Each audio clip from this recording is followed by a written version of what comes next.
आज का जो अहम मसला है वो ये है कि हमने कहा एक साल के अखराजात। तो ये साल की इब्तिदा कब से होती है और साल की इंतहा कब से होती है? इसके इब्तिदा और इंतहा आया हमारे इख्तियार में है। मैं जहाँ से कहूँ कि मैं कहूँ जी मतलब फ़र्क नहीं, मैं यहाँ से साल स्टार्ट करता हूँ तो वहीं से स्टार्ट होगा, यानी हमारे इख्तियार में नहीं है, बल्कि ये खुद ब खुद ही एक सिलसिला है जो शुरू हो जाता है। क्या बिलाखिर इब्तिदा और इंतहा साल की कैसे कैलकुलेट होगी और किस तरीके से हमें इब्तिदा और इंतहा का पता चलेगा? देखिए, आगा सिस्तानी का नज़रिया इसमें यह है कि दो तरह के लोग होते हैं। कुछ लोग होते हैं जो कमाई करने वाले लोग होते हैं, कमाते हैं और अर्निंग पर्सन्स हैं, और कुछ लोग ऐसे होते हैं कि जो खुद तो कुछ नहीं कमाते हैं, या तो वही वाली बात है, मसलन फ़र्ज़ करें बीवियां हैं जो हाउसवाइफ्स हैं, शौहर उनके ऊपर ख़र्च करते हैं, बच्चे हैं स्कूल कॉलेज के बच्चे हैं, माँ बाप जो पॉकेट मनी वगैरह देते हैं उन्हीं पे काम चलाते हैं, या कुछ ऐसे लोग भी इनमें होते होंगे कि जो चैरिटीज़ पे चल रहे होते हैं, खुद कमाने का कोई ज़रिया नहीं है। फ़र्ज़ करें कहीं काम करते थे, किसी मिल में किसी फैक्ट्री में गिर गए, हाथ कट गया, पैर कट गया, फॉलेज हो गया, कुछ ना कुछ प्लस माने सब बिस्तर पे पड़े ना, अब इस काबिल ही नहीं है कि कुछ कमाएं। लिहाजा अब ख़र्चा कैसे होता है? मतलब कभी कोई बहन भाई ने कुछ दे दिया, तो कभी वो कोई शहीद फैमिली का है तो शहीद फाउंडेशन ने कुछ पकड़ा दिया, या और दूसरे चैरिटी वर्क, ये JDC और ABC और सारे जितने भी हैं, ये सब इनमें से किसी न किसी ने आपका ख़र्चा पानी बांधा हुआ है, या पर्सनल बेसिस पे होता है। बाज़ औक़ात कोई मतलब आप पर्सनली जानती हैं, आपने कहा चलो यार मैं तुम्हें महीने के इतने दे दिया करूँगी, आप खाती पीती हैं, आपने कहा चलो खाते पीते हैं तो दूसरों को भी खिलाएं पिलाएं। तो खुलासा ये कि चैरिटीज़ भी उसका काम चल रहा है, तो ये भी सारे आ जाएंगे उस कैटेगरी में कि जिनके पास कोई कमाने का ज़रिया, क्योंकि चैरिटीज़ आज हैं कल नहीं है, तो ये कमाई नहीं कहलाती। चाहे फिक्स बेसिस पे आपको मिल भी रहा हो तब भी इसको कमाना शुमार नहीं किया गया। जो कमाने वाले लोग हैं, अगर सिस्तानी फरमाते हैं कि जो उनकी कमाई का पहला दिन था, वेरी फर्स्ट डे, जॉब है तो जॉब का, बिज़नेस है तो बिज़नेस का, मिल है तो मिल का, फैक्ट्री है तो फैक्ट्री का, जो भी है बिलाखिर जो भी उसकी कमाई का पहला दिन है, वहाँ से ऑटोमेटिकली साल स्टार्ट हो गया, आपका खुम्स का साल, खुद ब खुद, बग़ैर आपकी नीयत किए, बग़ैर आपके इरादे किए, बग़ैर आपसे पूछे, दुरुस्त, खुद ब खुद ये स्टार्ट हुआ है। और जैसे ही 365वां दिन आएगा, खुद ब खुद साल पूरा हो जाएगा और बचत पे बकौल इनके खुम्स लग जाएगा। दुरुस्त, ये सारे काम, तीनों काम खुद ब खुद हो रहे हैं, स्टार्ट खुद ब खुद, एंड खुद ब खुद, और बचत पे खुम्स खुद ब खुद। अब देना वो खुद ब खुद नहीं है, वो आपको खुद देना पड़ेगा, वो खुद ब खुद निकल के आपकी जेब से या अकाउंट से नहीं जाएगा। बस पहला दिन, अब आप कहेंगे सैलरी तो अगले महीने की 4 तारीख को मिलेगी, कभी भी मिले, लेकिन जब आपने काम शुरू कर दिया तो मीटर स्टार्ट हो गया ना आपका। फ़र्ज़ करें कायदा यही होता है कि आपने 6 दिन काम करके आपको छोड़ना पड़ गया, तो 6 दिन की सैलरी मिलनी चाहिए आपको। अब हमारा पाकिस्तान है माशाल्लाह, रहने वाले मुसलमान, वो एक अलग मसला है कि खा जाते हैं, तो लोगों को कई कई महीने की सैलरी नहीं देते हैं, तो वो एक अलग कहानी है। लेकिन कायदतन आपने एक दिन भी काम किया है, आपने 1 घंटे भी काम किया, तो आप 1 घंटे की सैलरी की मुस्तहिक हैं फिक़ी तौर पर, शरई तौर पर। तो क्योंकि मीटर स्टार्ट हो चुका है, वो लोग आपकी जेब में बाद में आएगा, वो एक अलग इशू है, लेकिन यह कि आपका साल स्टार्ट हो गया। तो सर चाहे कंपनी दे या ना दे, हमें 6 दिन का खुम्स दे दे। नहीं, वो फिर एक अलग बहस आएगी कि वो कैसे होगा। अगर देगी तो देना है, वो भी साल की गुंजाइश तो है ना। 6 दिन की तनख्वाह में कितने दिन गुजरेंगे आपके? 6 दिन भी नहीं गुजरेंगे। तो वो साल आपके पास अपनी जगह पर खर्चों के हिसाब से जो है आपको साल पूरा करना है, वो एक ऑप्शन आपके पास है। बस साल स्टार्ट कब हो गया? पहले दिन से कमाई के, चाहे जेब में अभी कुछ भी नहीं आया हो, दुकान आपने खोल दी, 1 हफ्ते तक मक्खियाँ मारते रहें, कोई गाहक ही नहीं आया, लेकिन काम स्टार्ट हो चुका है आपका। लिहाजा आपका पहले दिन से समझें आपका मीटर स्टार्ट हो चुका है और आपका एंड हो जाएगा जैसे ही। अब आप फ़र्ज़ करें, अब आसान मिसाल हम बनाएं, पहली जनवरी को आपने जॉब शुरू की या कारोबार शुरू किया या काम शुरू किया, तो पहली जनवरी को सुबह 9 बजे आपने फ़र्ज़ करें अपना शटर उठाया या पहली जाके अपना अंगूठा लगाया ऑफिस का, तो आपका साल पहली जनवरी 9 बजे सुबह से स्टार्ट हो गया। और चलते चलते जब 365वां दिन गुजरेगा तो सुबह 9 बजे आपका साल पहली जनवरी की सुबह 9 बजे 8:59 पर पूरा हो जाएगा। इस तरह आपका साल पूरा हो जाएगा। अब आप कहें जी मैंने तो सोचा ही नहीं था, मैंने तो इरादा ही नहीं किया था, मैंने तो अभी कुछ दिमाग में ही नहीं लाए थे। कुछ भी हो, ये automatically start and automatically and. दोस्त, ये उन लोगों के लिए है कि जो कमाते हैं। अच्छा, कमाने के लिए ज़रूरी नहीं कि कोई मिल, कोई फैक्ट्री, कोई आप छाबड़ा लगाएं तो कमा रहे हैं आप भी। आप जी छाबड़ा भी नहीं लगाते, आप घर में बैठ के सिलाई कढ़ाई करती हैं, कमाइए। आप जो है घर में ट्यूशन्स पढ़ाती हैं, कमाइए। आप कहीं जी मैं तो लोगों की उजरत में नमाजें और रोज़े रखती हूँ, तो भी कमाइए। कमाई का कोई पर्टिकुलर ज़रिया ज़रूरी नहीं है, उर्फ में आप कमाने वाली शुमार होनी चाहिए। अब ज़रिया कमाई कुछ भी हो, दुरुस्त, तो आपके ऊपर यही कायदा अप्लाई होगा। पहला दिन से लेकर 365 दिन एंड, आपका साल पूरा हो गया।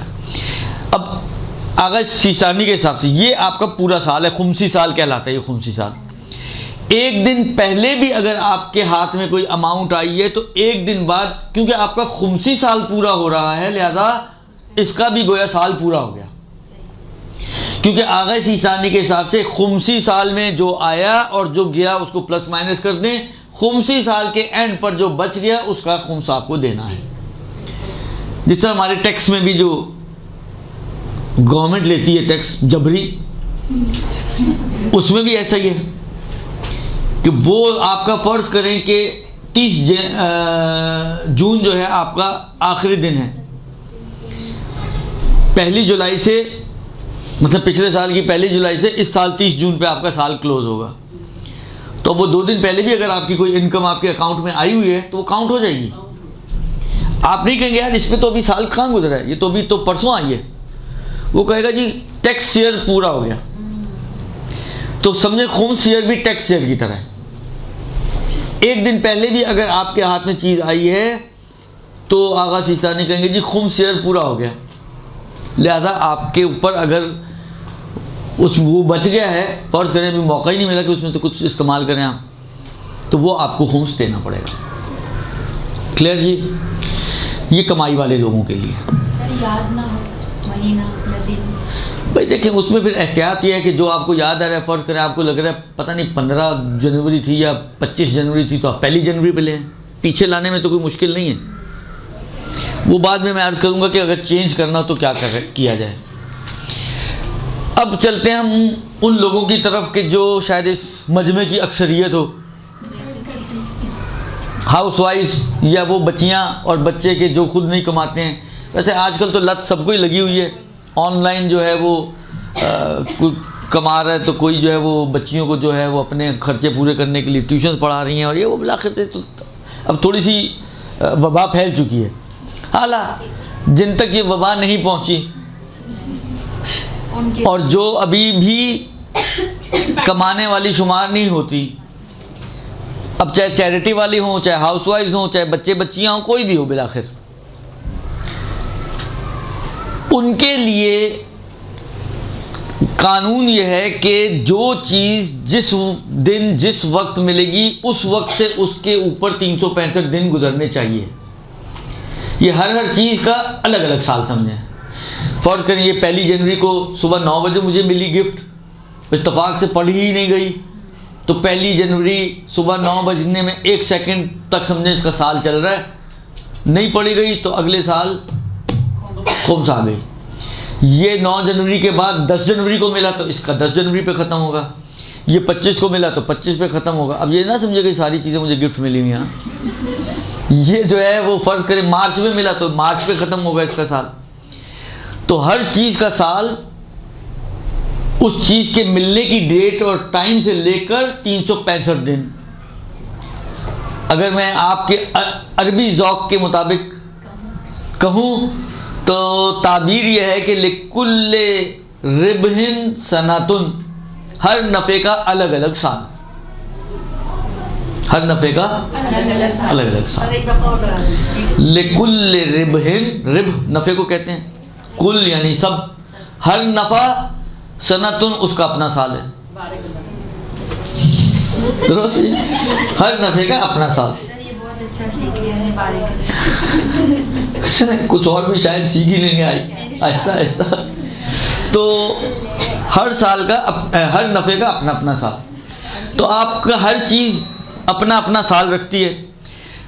अच्छा, ये जो नज़रिया है एक हिसाब से आसान नज़रिया है, इसलिए कि फ़र्ज़ करें ये चीज़ अभी इसके 6 महीने गुजरे हैं तो 6 महीने बाद इसका साल ख़त्म नहीं होगा। इसका साल जब इसके ऊपर साल गुजरेगा तभी ख़त्म होगा। तो हो सकता है 6 महीने बाद जो अगले 6 महीने उसमें कहीं यूज़ हो जाए, तो आपकी बचत हो जाए और खुम्स आपको ना देना पड़े। तो इस नज़रिए में, लिकुल्ले रिबिन सनातुन वाले नज़रिए में बचत के इम्कानात बहुत ज़्यादा हैं, लेकिन वो बचत शायद आपको हैदराबाद पहुंचा दे। हैदराबाद पता है क्या है? हाँ, कदमगाह की बात नहीं कर रहा हूँ, हाँ पागल खाने की बात कर रहा हूँ। ये आपको नज़रिया, ये बचत आपको इसलिए महंगी पड़े कि आपको शायद हैदराबाद पहुंचा दे। आप सोचें तो सही कि इंसान कितनी चीज़ें ख़रीदता है, कितनी चीज़ें लेता है ज़िंदगी में। आपने कोई पेन लिया तो उसका अलग हिसाब करो, आपने कोई रबड़ ले लिया उसका अलग हिसाब करो, आपने कोई नोज़ पिन ले ली उसका अलग हिसाब करो। आपकी तो माशाल्लाह चीज़ें इतनी, कोई बाल पिन ले ली तो कोई मखने की पिन, तो कोई सुई है, तो कोई पिन है, तो कोई क्या है, कोई क्लिप है, पता नहीं क्या क्या कुछ तो होता है आप लोगों के पास। मुझे इसलिए पता है कि मेरी भी एक बेटी है, तो इसलिए मुझे पता है, वो भी लगी रहती है इन चीज़ों में। तो कहने का मकसद ये है कि अब आप हर चीज़ का हिसाब किताब रखें, तो इंसाफ से बताएं हैदराबाद पहुंचेंगे या नहीं पहुंचेंगे, कि किसका कब साल शुरू हुआ, कब ख़त्म हुआ, कब शुरू हुआ, कब ख़त्म हुआ। कुछ और करने के काबिल भी नहीं रहेंगी आप, ये भी बता दूँ मैं। रजिस्टर से काम नहीं चलेगा, पूरा सिस्टम बनाना पड़ेगा आपको। दुरुस्त। लिहाजा ये बचत मैं आपको मशवरा दूंगा कि इस बचत में ना पड़ें। एक दूसरा तरीका भी मैं आपको बता दूंगा कि जिसमें कहीं जो बचत आपको कहें ना कि जो जिस बचत की कोई वैल्यू हो तो इस बचत की खातिर इंसान कुर्बानी दे भी, तो वो मैं आपको बता देता हूँ। लेकिन असल नज़रिया यही है आगा सिस्तानी का, ठीक है, कि हर साल का, हर नफ़े का अलग अलग साल, हर नफ़े का अलग अलग साल कर सकते हैं, वाजिब नहीं है। लिहाजा आसानी के लिए आप ये कर सकते हैं कि आप ये जितनी भी छोटी मोटी चिल्लर चीज़ें हैं उन सब का एक साल बना लें। अब चाहे वो 2 पिनें आपको 2 दिन पहले आई हो तो 2 पिनों का खुम्स होगा कितना। 4 पोनियाँ आपने 6 दिन पहले ख़रीदी हो तो उन 4 पोनियों का खुम्स होगा कितना। तो इन छोटी चिल्लर चीज़ों का एक साल बना लें और उनका हिसाब आप साल के साल रखें। कोई बड़ी अमाउंट अगर आपके पास खुदा न खास्ता आ जाए, इसलिए कि आती नहीं ना आमतौर पर, पहन लेंगे तो फिर खत्म नहीं होगा। वो जो पहन ली वो तो देखिए बात उन्हीं की है जो इस्तेमाल नहीं है। जी हाँ, जो इस्तेमाल, बचने वाली चीज़ों की बात हो रही है। इस्तेमाल होगी तो वैसे ही ख़त्म होगी ना। अगर चलें खुदा ना खास्ता नहीं, अल्लाह करे कोई आपके पास बड़ी अमाउंट आ जाती है तो आप उसको अलग से साइड में उसका अलग साल बना सकती हैं आप। यानी जो ये सहूलत है लिकुल्ले रिबिन सनातुन, उसको वो उस जिसको आपको लगे कि यार इसको अगर मैं अलग कर लूँ तो अर्जिश रखती है इस बात की, या इतनी वैल्यू है कि इसके ऊपर मैं सरखपाई थोड़ी सी कर लूँ, उसको अलग कर लें। जिस पे आपको नहीं लगता कि ये इतनी सरखपाई वाली चीज़ है तो उसको वो डेट के खाते में डाल दें। तो आप ये दोनों चीज़ें भी बना सकती हैं, ये भी कर सकती हैं और आसान करने के लिए कि सबके लिए एक डेट बना के जान ख़त्म करें अपनी, ये भी कर सकती हैं। लेकिन इसमें आसान तो है, लेकिन इसमें आपकी जेब से ज़्यादा जाएगा, ये मैं पहले से बता दूँ। कल को ना कहिएगा आगा साहब ने ये तो बताया नहीं था कि इसमें तो इतना बड़ा सुराख हो जाएगा जेब में। इसलिए कि जब आपने कहा जी सबको एक ही डेट पे ले आओ, तो अगर 2 दिन पहले आपका कोई 5 करोड़ का प्राइस बॉन्ड निकल गया तो 1 करोड़ तो देना पड़ेगा ना 2 दिन बाद। फिर उस वक्त आप फ़ोन करेंगे आगा साहब आपने कुछ बताया था, वो क्या था, वो तरीका बताते हैं जिसमें इस पे से खुम्स ना देना पड़े। अभी फिर आप उसको फ़ोन करेंगे। वो सेटलमेंट से भी बात का मसला ना। तो खुलासे कलाम ये कि आपके पास जो ख़वातीन जॉब नहीं करती हैं या जो अफराद चाहे मर्द हो चाहे ख़वातीन वो बग़ैर कमाए वाली कैटेगरी में जाते हैं, ये ऑप्शन उनके पास मौजूद हैं। दुरुस्त जी।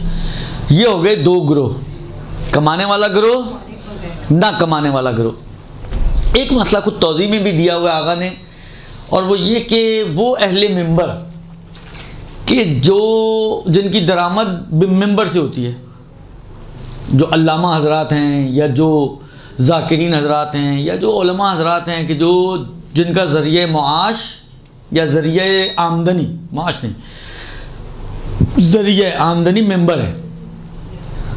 तो मिंबर से आने वाली इस अमाउंट को क्या माना जाएगा कि ये कमाने वाला शख्स कहलाएगा। फ़र्ज़ करें कोई एक्स अल्लामा एक्स, ये अल्लामा एक्स साहब आया कमाने वाले कहलाएंगे, जो एक मजलिस का मतलब फ़र्ज़ करें 1 लाख रुपया लेते हैं, या ये कमाने वाले नहीं कहलाएंगे इसलिए कि बिलाखिर ये कमाई है तो मिंबर पढ़ रहे, मजलिस पढ़ रहे हैं और उसके हदिया ले रहे हैं। तो इसको किस कैटेगरी में डाला जाएगा?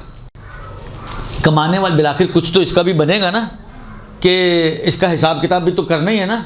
मौलवी का मतलब थोड़ी कि इस पर खूब वाजिब नहीं होता, तो हिसाब किताब तो इसका भी करना पड़ेगा। तो इसको किस कैटेगरी के हिसाब से देखा जाएगा? आया इसको कमाने वाले खाते में डालें तो वही हिसाब उसके चलेगा, जो पहला मेंबर उसने स्टार्ट किया था वहाँ से साल स्टार्ट हो गया, अब हर साल उसी हिसाब से कैलकुलेट करता रहे, या नहीं ये हर लिफाफे का अलग हिसाब। लिफाफे के ऊपर तो डेट और टाइम लिखा जा सकता है ना, वो आसान है फिर भी, तो हर लिफाफे का अलग हिसाब, क्या इसको माना जाएगा? जी आप अपना नज़रिया पेश करना चाह रही हैं? मैं अगर कहें तो आगा सीसानी का बता देता हूँ आपको। आगा सीसानी फरमाते हैं कि देखना ये पड़ेगा कि इसके अखराजात का बड़ा हिस्सा अगर मिंबर की कमाई से हो रहा है पूरा, तो ये कमाने वाली कैटेगरी में जाएगा। फ़र्ज़ करें 85%, 75% जो इसके अखराजात हैं वो इसी लिफाफों से पूरे हो रहे हैं या इन मजलिसों के हदियों से पूरे हो रहे हैं, तो ये भी कमाने वाला है। लेकिन कोई अगर हमारे जैसा आदमी हो तो वो फिर लिकुल रिबिन सनातुन में जा सकता है, सही है ना? वो लिकुल रिबिन सनातुन में जा सकता है। बस इसका डिपेंड करता है कि मेन समझे सोर्स अखराजात पूरे करने की मेंबर बन रहा है या नहीं बन रहा। अगर बन रहा है तो कमाने वाले हिस्से में चला जाएगा, और अगर नहीं बन रहा है तो फिर ये गैर कमाने वाले हिस्से का फ़र्द बन जाएगा। नतीजतन जब गैर कमाने वाला हो गया तो हर चीज़ का अलग अलग, हर इनकम का अलग अलग साल जो है वो करार दे सकता है। ये यहाँ तक का मसला। अच्छा देखिए, जहाँ पे डेट नहीं है वाजिब, वो तो वैसे ही वाजिब नहीं है, इसलिए वो तो इतनी बड़ी मुश्किल नहीं होती। लेकिन जिन्होंने फ़िक्स की है वाजिब ना होने के बावजूद, मसला उनका भी यही होगा जो अभी मैं बताने जा रहा हूँ कि अगर कोई अपनी डेट को चेंज करना चाहे, वाजिब नहीं थी लेकिन आपने फ़िक्स कर ली,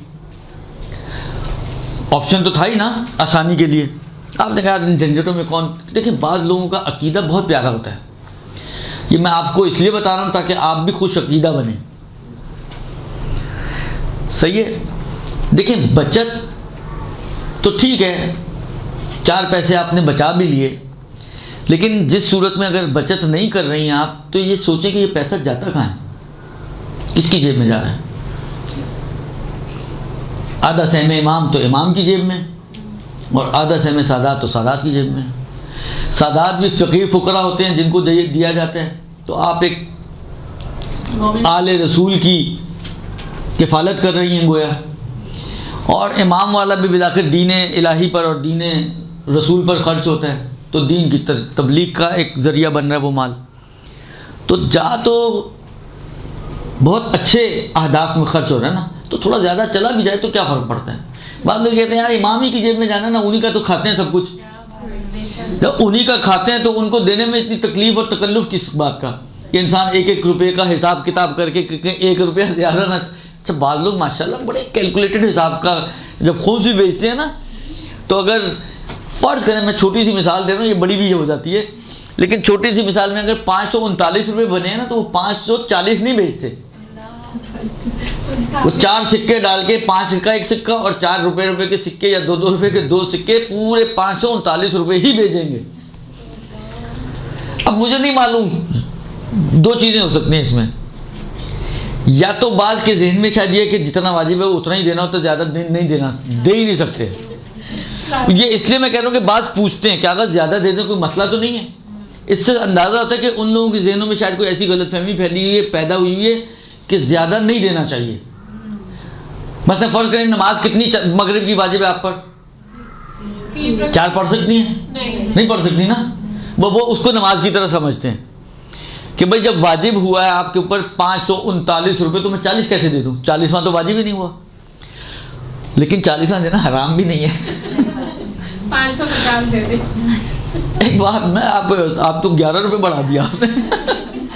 वो 1 रुपया बढ़ाने के मूड में नहीं है। दुरुस्त। तो कहने का मकसद ये है कि ज़्यादा देने में कोई कबाहत नहीं है, आप एहतियात की नीयत से ज़्यादा भी दे सकते हैं, क्योंकि वही वाली बात है जो हम कैलकुलेशन करते हैं। देखें, कैश पड़ा हुआ है ना आपके पास, उसमें तो मसला कुछ नहीं है। 100 रुपया बचा है, आपने 20 रुपये निकाल के दे दिए, उसमें कमी बेशी की गुंजाइश नहीं है। लेकिन चीज़ों में जब आप हिसाब किताब करते हैं तो उसमें तो हो सकता है ना कि कोई चीज़ की कीमत आपने जो लगाई है वो उससे थोड़ी ज़्यादा हो, तो ज़्यादा देने में एहतियातन कोई हरज नहीं है, तो ज़्यादा दिया जा सकता है। लेकिन मैंने कहा ना कि बाद लोगों की सोच बड़ी अच्छी होती है, कहते हैं यार ज़्यादा जा रहा है तो किसकी जेब में जा रहा है, जिनसे खा लेते हैं उन्हीं को तो दे रहे ना, उनको दे के हमने उनके ऊपर कोई एहसान नहीं करते हैं। दुरुस्त। लिहाजा ये जो कंजूसियाँ हैं ना, या ये बचतें, ये इतनी अच्छी बचत नहीं है मेरे हिसाब से। लेकिन कोई करना चाहे तो हक रखता है, बिल्कुल। अगर कोई करना चाहे तो ना शरीयत उसका गला पकड़ सकती है, ना मैं पकड़ सकता हूँ। मुझे तो वैसे ही हक नहीं है, शरीयत जिसके पास हक व हुकूक हैं वो भी नहीं पकड़ती। कहते ठीक है भाई 539 रुपये वाजिब है तो दे दो 539 रुपये। यानी कभी आप आगा सीसानी के पास भी लेके जाएंगे तो वो भी ये नहीं कहेंगे यार 40 ही करते थे, कहेंगे ठीक है दे दो, रसीद बनवा लो, या जो भी सिलसिला है उनका। जो सिर्फ शकीदगी है, ये फितरे के मामले में भी हो सकती है। एहतियात की नीयत से हो सकती है, लेकिन फितरे मसलन देखें, फितरे में असल में कुछ चीज़ें ऐसी हैं कि जो खूंस में डिफरेंस आ जाता है। फितरे में ये ज़रूरी होता है कि आप जिस चीज़ की कीमत दे रहे हैं वो पता होनी चाहिए आपको, सही ना। मतलब आटा दे रहे हैं तो मतलब आपने अपने पास से, जैसे बाज़ लोग होते हैं कहते हैं यार 700 रुपये दे दो, 700 रुपये दे दो, उनको उनसे पूछे किस चीज़ की कीमत है, कहते हैं बस वो 700 रुपये दे दिए अपने ऐसे, उनको खुद नहीं पता होता हम आटा दे रहे हैं, खजूर दे रहे हैं, क्या दे रहे हैं। दुरुस्त। तो ये फितरे में ज़रूरी होता है, खुब्स में तो ऐसी कोई चीज़ नहीं है। लिहाजा इसलिए फ़ितरे में फ़र्ज़ करें आप पहले आटे की नीयत बनाएं, अगर आटा देना चाहती हैं, चावल देना चाहती हैं तो चावल की नीयत बनाएं। मतलब फ़र्ज़ करें चावल की नीयत के साथ से हालात फ़र्ज़ करें 550 रुपये बने, आपने कहा मैं एहतियातन 50 रुपये ज़्यादा डाल देती हूँ, या ये भी कर सकते हैं आप 50 रुपये पे सदक़े की नीयत करके डाल दें, ये भी हो सकता है। आप इसको राउंड करके 1000 बनाना चाहती हैं, आप कहें जी 550 फ़ितरे के, बाकी 450 सदक़े की नीयत के, या 450 भी एहतियातन या कोई ऐसी चीज़ की कीमत बना लें कि जो वो 1000 रुपये तक पहुँच जाती हो, ये भी हो सकता है।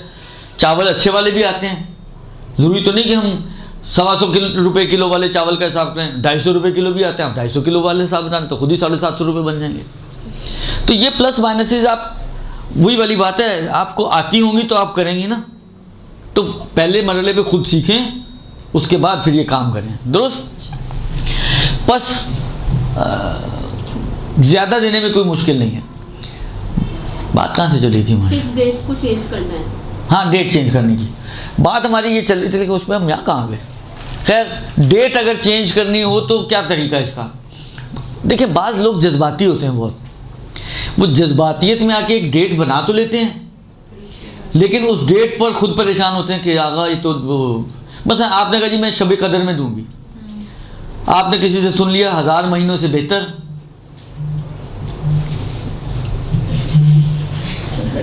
है तो सही 1000 महीनों से बेहतर, खैरुन मिन अल्फ शहर। दुरुस्त। लेकिन अमाल भी करने, आपको बाज़ जगह पे इफ्तारियाँ होती हैं, इफ्तार में भी आना है जाना है, या खुलासा घर में भी हो करने तो है ना, इफ्तार भी करना है, आमाल भी करने हैं, बाज़ जिस तरह बच्चे दर्स वर्स क्लासेस व्लासेस ये भाग दौड़ अलग चली हुई है। अब उसके अंदर आपको बैठ कर हिसाब करना हो, कैसे करेंगे? या तो कोई यानी ऐसे अक्लमंद लोग कम ही देखें कि जो पहले से हिसाब करके रखें, वरना अक्सर लोग ऐसे ही होते हैं जो आखिर वक्त पे जब सर पे डंडा आता है तो हिसाब करना शुरू करते हैं। अब वो उनके पास इतना टाइम नहीं है, हिसाब करें या इफ्तार करें या अमाल करें या क्या करें, वो फिर हर दफ़ा परेशान होते हैं। तो बाज़ औक़ात सोचते हैं यार इसको चेंज ही कर दो, 23 की बजाय पहली रमज़ान कर लो मसलन, या दरमियान का कोई दिन कर लो, या कोई और सीज़न कर लो।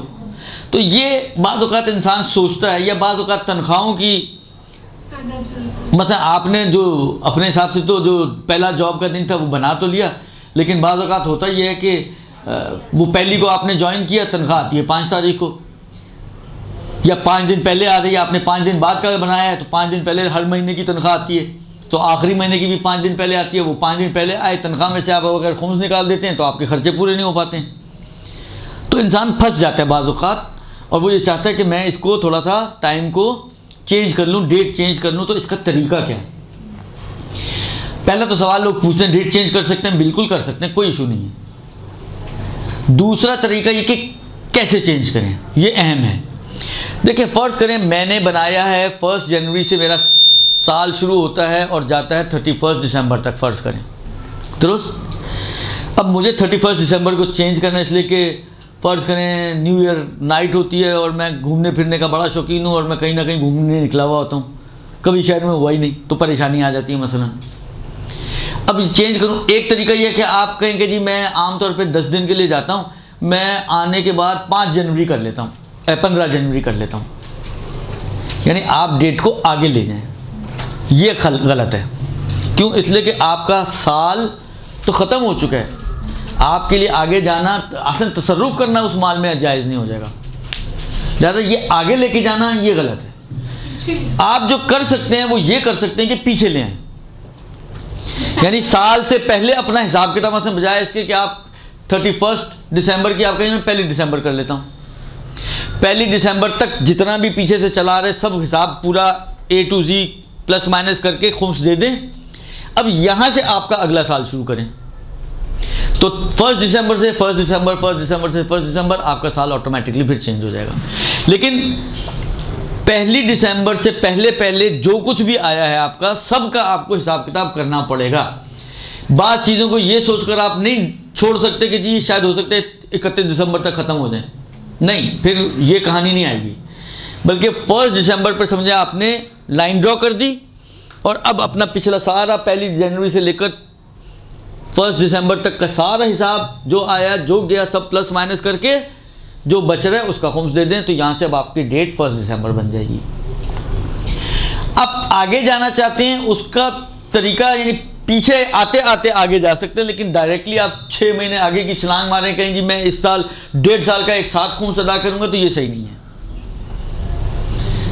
1-2 दिन भी आप ऊपर खुद ब खुद नहीं जा सकती। जहां आपका साल पूरा हो गया, आपके लिए आपके अपने माल में तसर्रुफात हराम हो गए। जहां आपका खुमसी साल पूरा हो गया, आपके लिए खुद आपके अपने माल में तसर्रुफ करना यानी उसको इस्तेमाल करना हराम हो जाएगा। अब क्या करें? आसान तो तरीका यही कि हाँ वक्त पर खुम्स दे दें ताकि ये नौबत ही ना आए।